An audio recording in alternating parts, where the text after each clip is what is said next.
Hola, soy Laura González. Hoy vamos a estar hablando de equilibrio de mercado, que corresponde a la unidad número 1 del programa, que básicamente incluye temas como los impuestos, traslación de impuestos, el intercambio, la asignación eficiente en el sentido de Pareto, la caja de Edgeworth y entre otros temas que vamos a ir desarrollando.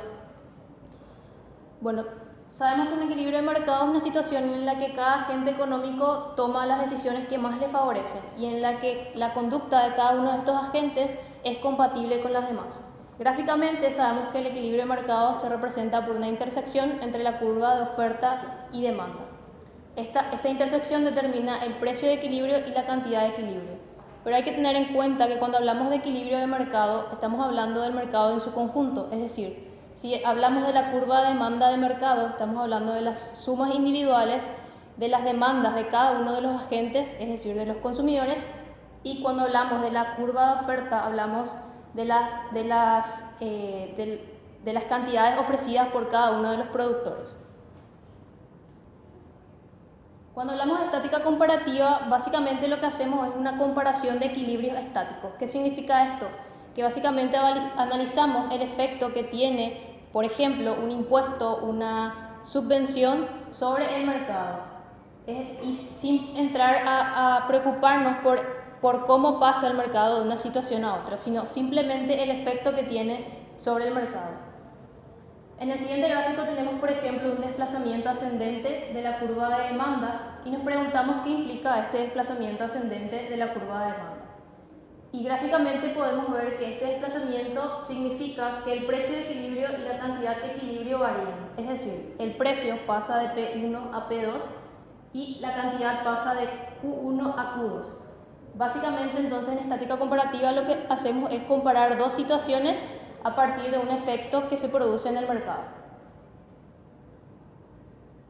Y los impuestos. Los impuestos en economía política existen instrumentos que el gobierno utiliza para intervenir en el mercado, como son los impuestos, las subvenciones, y en particular el impuesto tiene un efecto especialmente sobre la restricción presupuestaria de los consumidores. Y hacemos una distinción entre impuestos sobre el valor y el impuesto sobre la cantidad. El impuesto sobre el valor es específicamente un impuesto que se grava sobre el precio de bien y que suele expresarse en términos porcentuales. Es decir, 1 más pi por el precio del bien 1. Este pi implica el impuesto. Y un impuesto sobre la cantidad, que es aquel en el que se grava sobre la cantidad del bien. En cuanto a la traslación de impuestos, por lo general solemos considerar a los impuestos como una reducción en los beneficios de los consumidores o de los productores, pero debemos considerar a los impuestos sobre las transacciones que se dan entre ambas partes. En general, el impuesto tiene dos efectos. Aumenta el precio que pagan los consumidores por una unidad del bien y reduce el que perciben las empresas por esa unidad del bien. Sin embargo, podemos decir que la traslación de impuestos depende sobre todo de las características de la demanda y la oferta. Y tenemos dos casos extremos. Oferta perfectamente inelástica, en donde el impuesto es pagado totalmente por los oferentes, y la oferta perfectamente elástica, en donde el impuesto se traslada totalmente a los consumidores. El efecto de los impuestos podemos decir que absorben en mayor cuantía el lado menos elástico del mercado.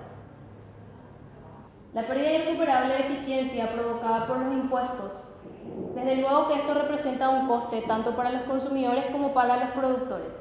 El coste social de los impuestos es la reducción en la cantidad de los bienes que se comercian en el mercado, es decir, la producción. La pérdida recuperable de eficiencia podemos decir que es la suma de la pérdida neta del excedente del consumidor y la pérdida neta del excedente del productor. Y esta pérdida recuperable de eficiencia mide el valor de la producción que no se vende como consecuencia de la disminución de la producción. La pérdida recuperable de eficiencia provocada por un impuesto también lo podemos ver gráficamente. Tenemos una curva de oferta y demanda y la intersección entre estas dos curvas determina el precio y la cantidad de equilibrio. Supongamos que se aplica un impuesto y la aplicación del impuesto tiene dos efectos. Primeramente, que reduce el excedente tanto del consumidor como del productor y también genera una pérdida irrecuperable de eficiencia. La pérdida neta en el excedente del consumidor está representada por el área A y la pérdida neta del excedente del productor está representada por la letra C. Y las letras B más D representan la pérdida irrecuperable de eficiencia, como consecuencia de una reducción en la cantidad de bienes que se comercian dentro del mercado. La eficiencia en el sentido de Pareto, conceptualmente, la eficiencia en el sentido de Pareto implica que no se puede mejorar el beneficio de un agente sin empeorar el del otro. Un mercado competitivo siempre nos da una cantidad eficiente en el sentido de Pareto. Y a esta cantidad, el precio que están dispuestos a pagar los consumidores es exactamente igual al precio que están dispuestos a vender una unidad adicional del bien por parte de los oferentes. La caja de Edgeworth es un instrumento gráfico que nos permite representar las dotaciones y las preferencias de unos agentes. Básicamente se puede utilizar para estudiar los diversos resultados que se pueden dar en el proceso de intercambio. Supongamos que existen dos agentes, persona A y la persona B, y que ambas tienen una cierta cantidad del bien 1 y del bien 2. La base de la caja Edgeworth nos da la cantidad total del bien 1 que existe en la economía y la altura, la cantidad total del bien 2. Cada una de estas dos personas tienen una cierta cantidad tanto del bien 1 y del bien 2, por lo que podemos decir que su dotación de recursos está representada por el punto W. Y nos planteamos dónde se encuentra el área de la caja en la que mejora tanto el bienestar de A como el bienestar de B.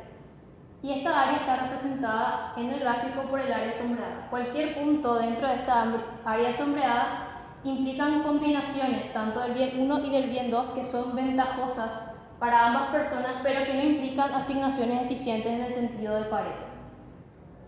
En este caso tenemos el punto M, sin embargo el punto M no es un punto especial. Cualquier punto dentro de esta área representan asignaciones que son beneficiosas para ambos agentes económicos.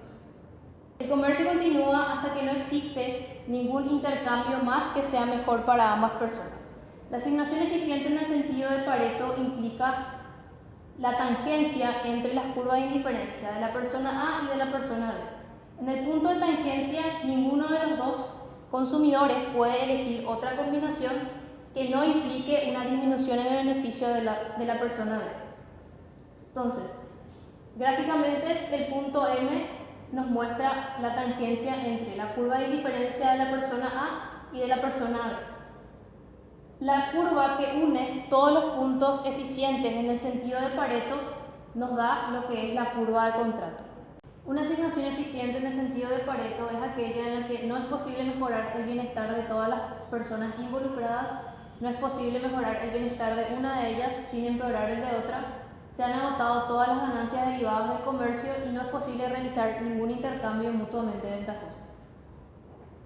El equilibrio en la caja de Edgeworth. En condiciones de equilibrio, cada persona elige la cesta que mayor beneficio le provee dado su conjunto presupuestario y las elecciones agotan la oferta existente.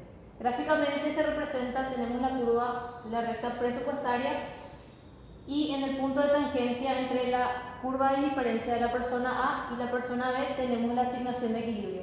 En este punto, tanto la persona A como la persona B alcanzan el mejor beneficio posible dado el intercambio. La ley de Walras es, en la teoría del equilibrio general, un principio que establece que la suma debe igualar a la oferta agregada dado un conjunto de precios.